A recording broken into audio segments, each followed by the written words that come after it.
he talks so much about resistance, and you know, resistance is what keeps you from actually doing what you want. And I think personally it all comes down to keep on keeping on.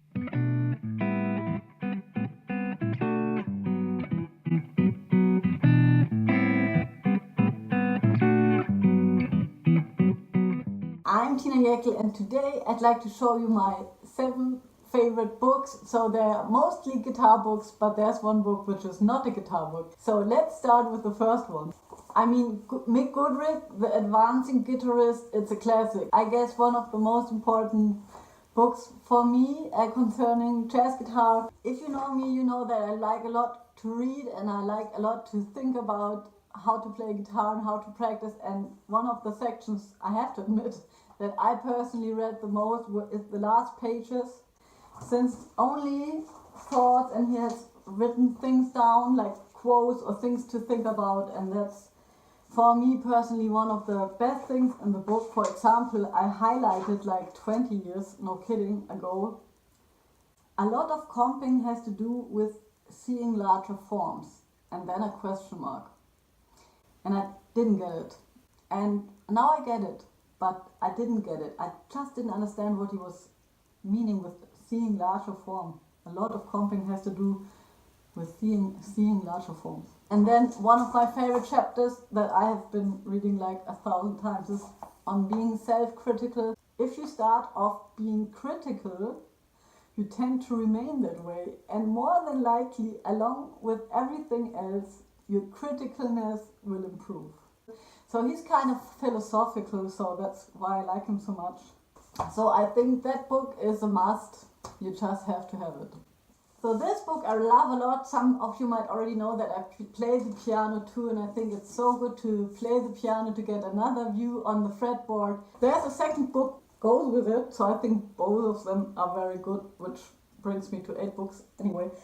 Because both of them have that concept of, you know, showing something somebody actually played, analyzing it, and it's always in the context of a standard. So for example, in this book is a chapter about the phrygian chord, like let's say if it would be the first bar of Stella by Starlight, like A7 sus4 flat 9, and he shows some nice voicings that you can actually more or less play on the guitar, and how you can use those phrygian chords as a substitute. And I sometimes really have a hard time finding those things in guitar books, but maybe there are books that I don't know.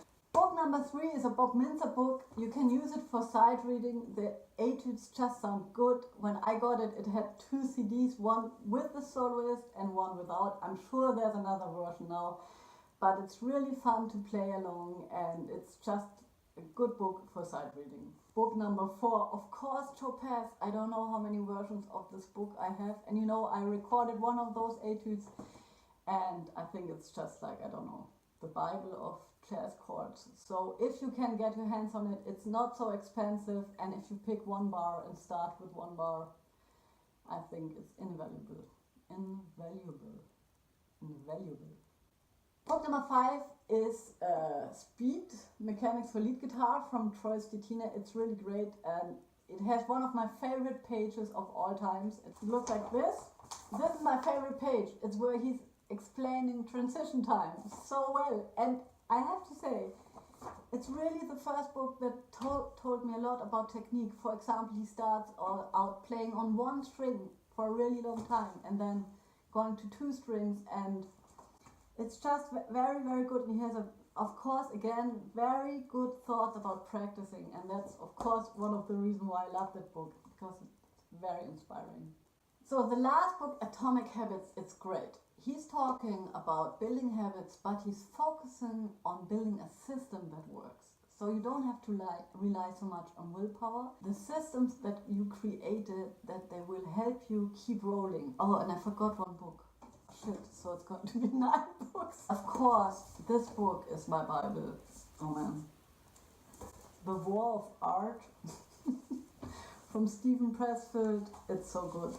That has been a real game changer. So I would rather start with The War of Art than with Habits, because this book, he talks so much about resistance, and you know, resistance is what keeps you from actually doing what you want. And I think personally it all comes down to keep on keeping on. So here are my books. Let me know which books you're reading and see you soon. Bye.